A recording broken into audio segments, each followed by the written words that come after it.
everyone. Welcome to Redline Diecast Calls, your source for Hot Wheel Redline era toys that I auction every Tuesday on the Facebook site called Studio-Redline. You're always invited to join in on the party. I start at 6 p.m. Central typically, and I'll be running these Redlines at the time. This is a khaki cooler, of course, and some kid put the water slide star in the front hood. You don't see that often. I haven't. It's a plastic base. It's a nice little khaki cooler. How about that? So I'm going to be running approximately 26 cars, including 2 blister packs this week. I'm running a splitting image in gold and a turbo fire in aqua. Blister packs, I'll show those to you just a little bit later in this probably the second part of the video.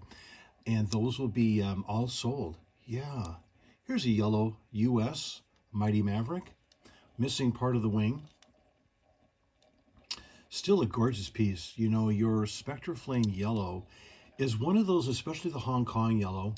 You got to be really careful when you're cleaning them with a water on a Q-tip if you're looking to get some dust off, or, you know, just hand marks like I do with all of my cars. I clean them ahead of time before the auction so that my customers get the pieces extremely clean. They take them out of the box and put them right on their shelf. But with yellow, there's something I've noticed over the years, and that is that you have to be very careful that you don't rub off some of the Spectraflame paint. Yeah, I've found that, especially, like I said, with Hong Kong castings, that the yellow, for whatever reason, I'm going to say the word bleeds off, and maybe you'll see that sometimes in the roundels, not on this particular one, but you've seen yellow Spectraflame gems, and you'll get yellowing on the roundel. What's an example of that? The Nitty Gritty Kitty as an example, the TNT Bird, you know, things of that nature where there's roundels on the side and that bleeding goes on. Red also bleeds as well. These are reproduction boats on this Hong Kong Diora, original 16. The steering wheel fell off. It's rattling around inside there. Very tough to find your Hong Kong Dioras with the steering wheel still intact. The US version, the steering wheel was placed or molded right into the plastic interior, whereas the Hong Kong, it unfortunately was attached, it was clamped in or snapped in, and over time that can be jiggle-jaggled around, and all of a sudden it's either rattling around inside the cab, or it's gone. It's fallen through the holes on the bottom of the casting. So that's going to be offered with reproduction boards. Here's a late run for JCar in aqua. I like this car because it's pretty clean and it does have the roundels, the original roundels. Now, blue doesn't seem to bleed in like the yellow and red I was talking about earlier. For JCar, there's your late run. It's got the peg on the back. The early runs did not have a peg, and so you didn't have the that stop, and the hatch would go all the way down, sometimes break off. So what the engineers did at Mattel, from what I understand, is they re-engineered the design of the Ford JCar hatch so that it had the peg stop, so that he wouldn't have the damage from aggressive playwear. Here's a Sir Rodney Roadster. Not too bad. Flying Colors era. Straight through axles, of course. A Sir Rodney Roadster with original plastic top.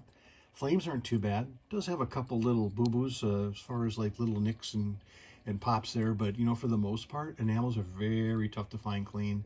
You know that. You've been chasing this hobby for a long time, and the enamel paint, for whatever reason, is not very resilient to playwear. One little drop of the toy on the floor and you're going to get a nick for life, right? So you got to be very careful with your enamels. Spectraflames too, but like this little demon here, this red with white interior. The white interior is a little bit tougher color to get your hands on. They didn't make as many of them, so it's a little bit more valuable as far as the interior variation goes. But that's a nice little red Hong Kong. Not too bad. Is it perfect? No. But you know what? For red, these are fun for rainbows. Especially you want to find them with the fronts of the fenders clean. And the rounded edges on this casting are very vulnerable for wear. So that's not too bad.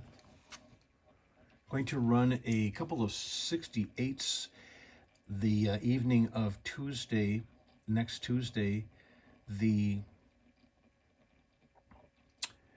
let's see, the 5th. Yeah, April 5th already. Wow, man, we're rolling right along here. This is a one of the customs I'm going to be running.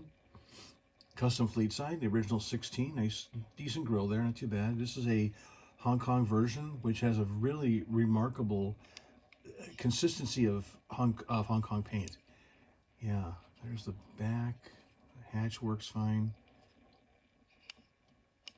Nice Hong Kong shoes on there, not too bad. Yeah, you know what? Some of the cars are entry level. You know, some of your fillers, if you will, to get to the point where later on you can pick up something to replace it.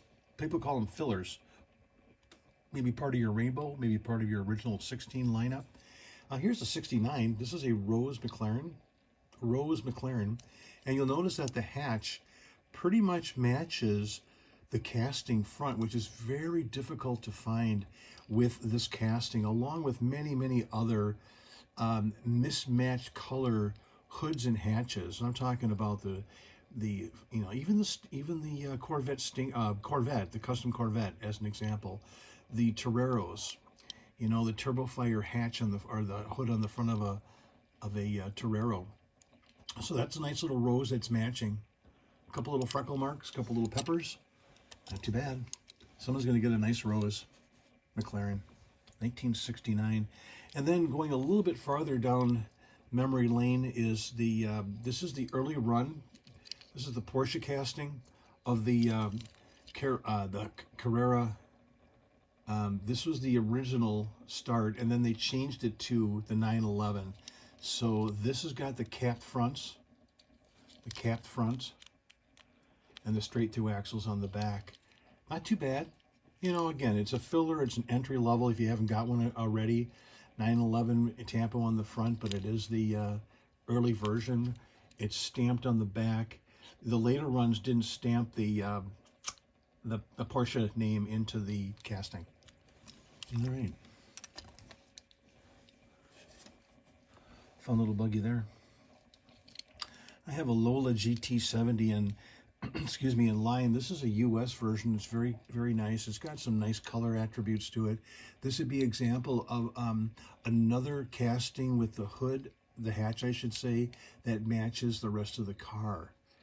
Yeah, sometimes you get the mismatch on this one as well as far as the color tone. Nice little buggy here. Again, you know, part of your rainbow. Lola GT70s were made in a variety of colors, US and Hong Kong. And the key here is getting nice ones in your rainbow with the original stickers. Original stickers. Properly appointed, too. A little wear on that one. Yeah. Lola GT70 in lime. What do we got here for time? 8. I'll do one more. Here is a classic Nomad in blue. Classic Nomad. Does have some nice taillights. Again, this is a really nice car for your rainbow. I noticed here that the hood does have a little bit different color tone than the rest of the car. That's a great example of what we were just talking about. White interior, of course, only made in the US. All right, everybody. Oh, you know what? Those are caps, too. It's a nice car. So that's the lineup for April 5th. April 5th is when I'm going to be running my these 26 cars. This will be part 1 of the event. I hope you enjoy what we're showing here. I hope you can join us for the event coming up on Tuesday, April 5th, starting at 6 p.m. Central on Studio-Redline. Do give the video a thumbs up, like, and subscribe. I greatly appreciate that. Do share the video as well. Perhaps you have some friends that are in the Redline hobby that are not aware of the videos that I post here on YouTube. And I appreciate your support, your comments, your suggestions, and I always look forward to seeing you. Until then, bye, everybody.